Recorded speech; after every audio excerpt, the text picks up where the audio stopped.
Kakatawan sa Pilipinas ang karate team mula Lipa City sa 3rd International Karate Do Championship sa India. Ang koponan na nawagan ng suporta sa pamahalaan sa kanilang laban sa Setyembre. Narito ang report ni Paul Hernandez.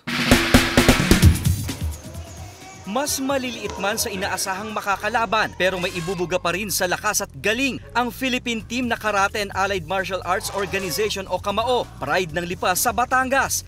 Sila ang kakatawan sa Pilipinas sa 3rd International Karate Do Championship 2024 sa India. Kami yung talagang pinili to compete ng India kasi malaki silang organization. We are 12 countries. Kaya halos malaking digma ng aming lulusubin. Mula kata, sparring at focus meets routine, pakitang gilas na ang pambato ng Pilipinas. Binubuo ng nasa 20 miyembro ang delegado ng Pilipinas. Pare-pares naman po kasi kami nagtitraining. Naghahanda rin po kami nagpapakondisyon po kami ng katawan, ng isip po, ganun.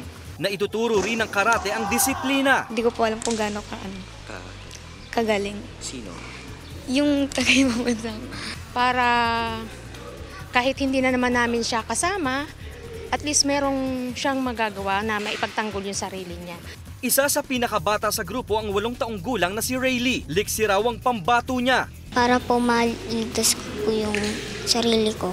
Para po matutunan yung self-defense. Sa ngayon, nananawagan ng suportang pinansyal ang kupunan sa lokal na pamahalaan at pribadong grupo o individual. Masuportahan at mabigyang pansin na mayroong manlalarong atleta ang Lipa City, Batangas na makikipag-join sa international tournament.